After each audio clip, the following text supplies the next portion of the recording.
Good evening. Thank you for staying up later. Bob Costas is off tonight. My name is Chris Connelly. Writer-director Jim Sheridan didn't actually go into the movie business until he was about 40, but he made quite an entrance. My Left Foot featured Daniel Day-Lewis as brilliant, impossible Christy Brown. It won worldwide acclaim and an Oscar for Daniel Day-Lewis. The next film was The Field, starring Richard Harris. It became the biggest grossing film in Irish history and won Harris an Oscar nomination. Boy, 2 films, 2 Oscars. Let's just hope he never finds Steven Seagal's phone number. Well, come September 17th, his screenplay for Into the West will come into theaters, featuring a horse and 2 kids, and Gabriel Byrne and Ellen Barkin along the way. And finally, at the end of the year, he reunites with Daniel Day-Lewis for a politically explosive film called In the Name of the Father. Tonight on Later, Jim Sheridan.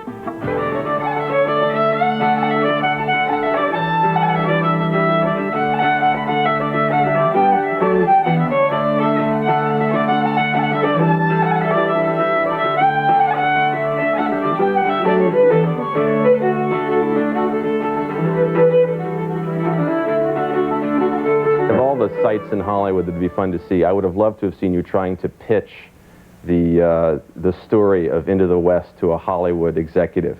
I want to make a movie about a big white horse and 2 kids. Yeah. I thought, what would they say to that, you know? Forget it, you know, it's like, but you can say the horse is magical, funny, you know. Horse has a great personality, can nod its head like that, can go like that, can stare, react. Like acting's reacting, so like a horse has a great chance. What was the appeal for this story for you? I mean, what made it interesting to you to write? I love the idea of just this horse possessed of a spirit, you know. I just had this idea of a white horse coming into a room, being in a room, living with somebody in a room. Come back out of it! Put down the gun! Find the child! Stop! Stop turning out! Stop!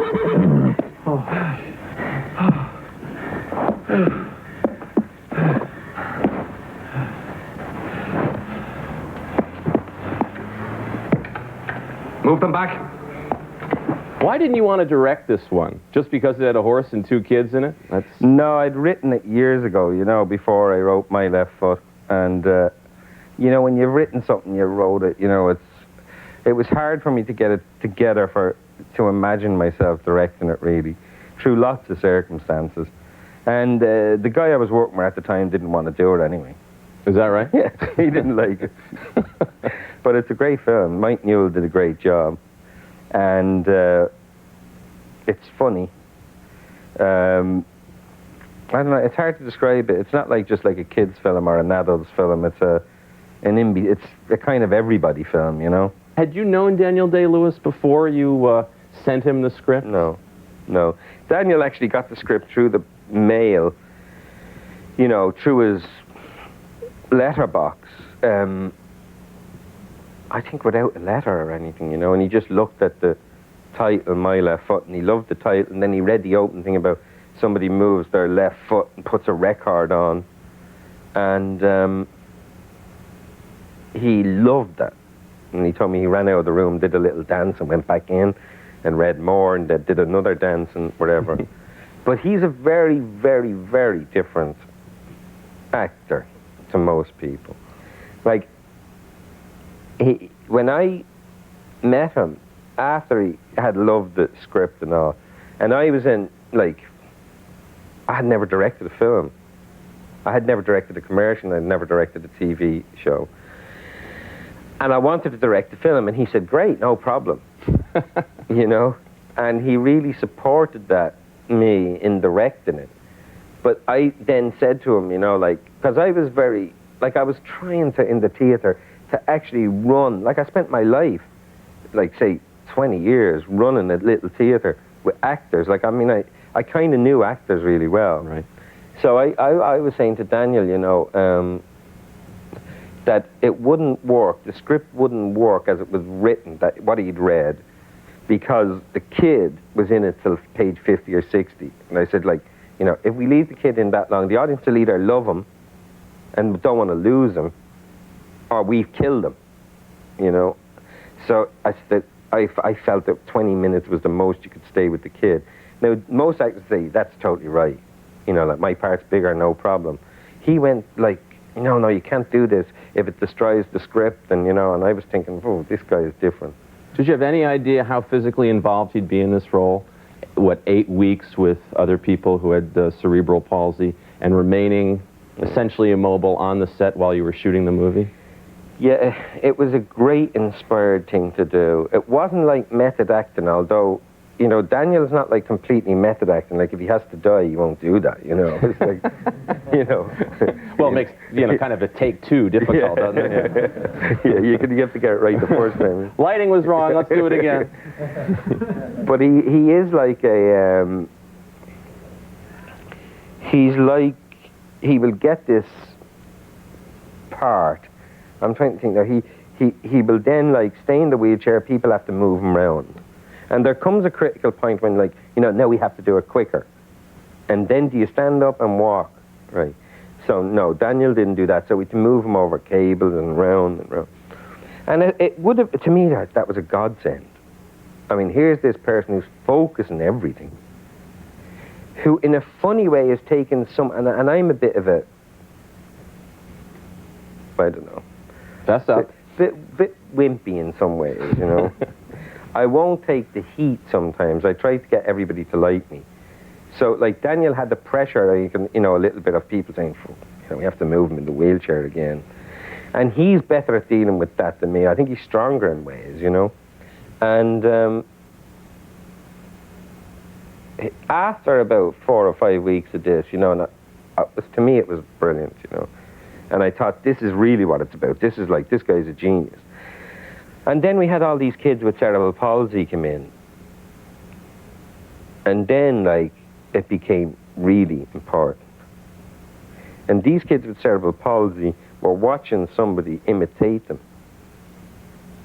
Now, was he then going to go, like, you know, I have cerebral palsy and stand up and I don't have it? So it became very profound that day, you know.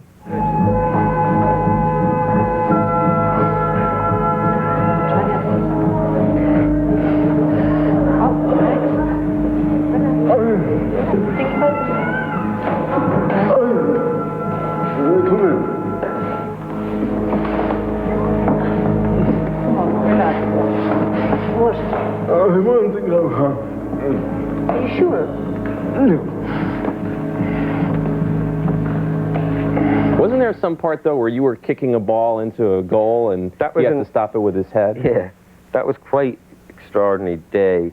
Like, I love playing soccer, so, like, I had been in the studio and it was really, like, you know what it's like.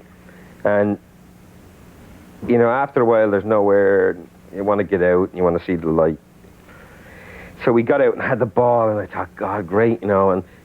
And Noel Pearson, who was producing it, you know, like, he was a bit worried about how we were doing this scene, like, you know. And everything had gone unbelievably smoothly up to that, you know. And it was amazing for him. Noel had never produced a film, and I had never done anything, directed right? one. Yeah, right. And I had this ball, you know, and they were all watching, and I was saying, try it this way. And we were going to shoot it slightly crazy, the scene. And I had the ball, it was about 50 feet away from Daniel, I suppose. And I said, and I'll kick the ball down there. And I dropped the ball and I kicked it. And, you know, normally it's very difficult to kick the ball along the ground from your hands. You know, because you have to hit it right at impact. And so I kicked it, luckily enough, straight along the ground as hard as I could. And he just left. He was just sitting there on his foot, you know. And he just literally left and went straight and stopped the ball with his head. Now, unfortunately, we weren't shooting, you know. Save it, Christy! Well saved, Christy! Good save! He's in me!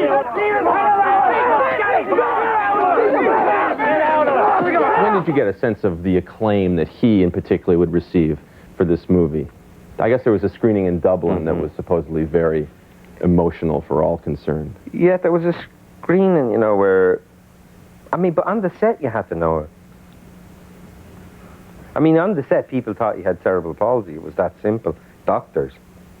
you know. So you knew, like, I knew this guy is like through the roof, you know. I mean, it's great to say, you know, the other thing, like, you know, we didn't know and then we came to America and it was a bit, and that is true as well. But it's not actually, I knew how good he was. I didn't think it was going to be anyway popular, the film, really, you know. But, like, he had got the Academy Award from me after about 5 days. How was Oscar night for you? It was great. It was amazing. I'm not saying, like, I knew anything about, you know, like, I knew Daniel was going to win an Oscar or anything, you know. I'm not saying that. It was just that the guy was so great that, like, he just made it easy, you know. And on the Oscar night, it was like we couldn't lose because I got 5 nominations for the first film I ever did. It was crazy. I was going to be rich. What's wrong with this, you know? Welcome back to Later. I'm Chris Connelly, talking to director Jim Sheridan. When you set out to make In the Name of the Father, Daniel Day-Lewis had now become probably the hottest actor, you know, in the world. Among the people who were eager to work with him, and right now, were Julia Roberts, who wanted to make a movie called Shakespeare in Love, and your old buddy Neil Jordan, who wanted to cast him in the role that Tom Cruise is now playing in Interview with a Vampire. Were you worried that you'd lose your actor and thereby lose your, because these were, you know, bigger projects? He could have, in the Hollywood way, he could have very well left you high and dry. Well, the problem I had was the opposite. Like, I knew Daniel would stick with the film. You know, so my problem was to try and not appear to people to be like this person who's forcing Daniel to do the film. Like, I had to say all the time, no, you go and ask him, and I won't stand in the way. And then I try and make it so that he could do both. You know, but his kind of attitude was just, this is the one I'm doing. You know, because he just got focused, and he just says he's doing this. And in a funny way, it's both because he does have a huge spirit, and also because he needs to stay focused. And for him to stay focused, I actually think is quite difficult, you know. Like, his level of concentration is phenomenal. But that's at great cost. This is a true story. This is a true story. Of a man named Jerry Conlon. Jerry Conlon was arrested for something he didn't do. And his father called Giuseppe. And Giuseppe being an Italian, crazy name. You know, he was named after, like, the ice cream guy in the corner. Giuseppe Fusco or something, you know, it's like... Not a familiar Irish name, no, Giuseppe, you know. No. Like there are a lot of Liams in Sicily. Yeah. And it was like the bane of his life to be called this. And he went after this kid and was arrested. And died in prison, basically. And I mean, I kept the facts out, swear to God, because I didn't want to be too hard and come down too political. But what actually happened to Giuseppe Conlon was such a disgrace that I couldn't put it into the film. And I wasn't really interested in kind of berating at the English, you know. I just wanted to kind of show that this one figure, this one father, who was pursuing his son, who was saying to his son, be non-violent. That's the only thing. No matter what they do to us, they lock us up for 30 years, be non-violent. Don't follow the IRA, be non-violent. That's the position of 99% of the Irish people. You know, they are non-violent. Whereas what has happened is that the world, especially America, with the way that, just the way, I'm not saying that it's a malicious thing on the part of the English press or anything, but just the way things work, the impression is of Irish terrorism. And I think that's completely wrong, because, in fact, all the people who are actually involved in this war or troubles are British subjects, according to a British definition. So, like, if we start saying, you know, today in the United Kingdom there was more trouble, it would be solved. But because we allow it to be classified as Northern Ireland, it becomes an Irish problem. And you know, there haven't been that many problems in Ireland, you know, since 1922 when Ireland became independent. And it's that very fact that you cannot have an independent moral authority who's the father. That's the problem. Yeah. The father doesn't represent authority, therefore there are no rules. You know, and so I wanted to try and get this father who is an active, non-violent person, who said, this is what the Irish are, this is what we represent. And we're going to say it in the face of no matter what you say to us. Yes, enough out of bed, you dirty murdered. Hand up your head! Ow, ow! Right, lads, pick it up, quick, move it. You're looking for Mr. But I'm not it. Move it. Yeah, you could. He's done nothing. Back inside now, no worries. He's done nothing. He's not political. He's done nothing. I have a right to speak to my son. I'll be down the station, Jerry. Just you keep calm, Jerry. Keep calm, Jerry. Now, Emma Thompson is also in this movie. She plays his defense attorney. She has undergone enormous criticism in the British press for playing the role of a defense attorney for an accused IRA person. Was that difficult for her to handle? Was it hard for the production to handle? It wasn't difficult for the production to handle because we just ignored it and it died down, you know? And it was, I suppose it was hard for her to handle because, you know, you're the feeling that, like, you're betraying your own. You know, that's the kind of thing they tried to imply. I see. But before Emma is English or British, she's a human being. You know, and she's got great soul and spirit, and she doesn't care. You know, and that's, you know, I think before we're any nationality, that's what we have to be. Nationalism is like the curse of the world in certain regards. And she just took the pressure, didn't care. I mean, did care, was really concerned. And the funny thing is, you know, this person was accused of being in the IRA, but the person who's in the film has been acquitted of ever being involved in the IRA.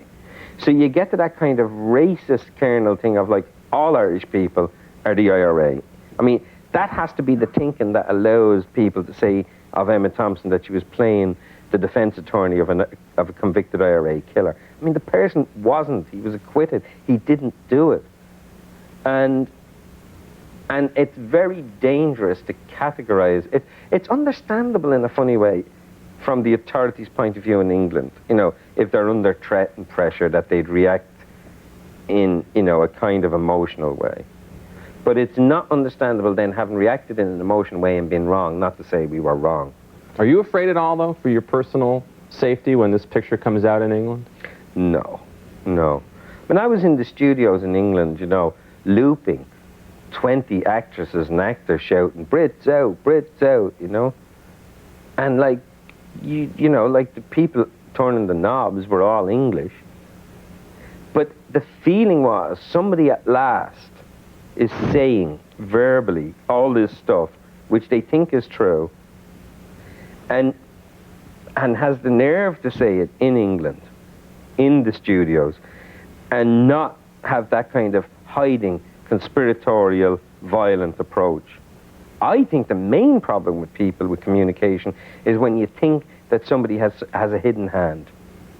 You know, now if I'm out there saying to the English, you are wrong on this case, you are totally wrong, you know, and non-violence is the approach, and people should stop and talk to each other, and if you can solve this problem with white, affluent people in Europe at the end of the 20th century, we better all stop and really think where we're going. And attention better be paid to this problem, because I'm defined by it, and I don't want to be anymore. I want the people who have the power over the situation to be defined by it. And I don't want to be Irish going around saying, oh, Irish, not Ireland, yeah, there's trouble there. There is not trouble in Ireland. There is trouble in the United Kingdom. And I feel very, you know, and obviously I'm a bit, like, emotional about that. 20080 for more information.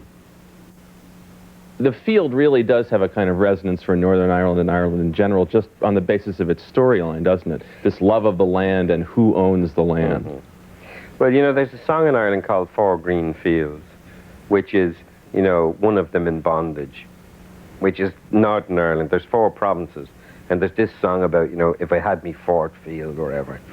And so people would know that, like, the field in Ireland represented not only this field, but in some kind of way it represented the whole country, and the bull is the nationalist guy who's going to, like, pursue it to the end of the earth.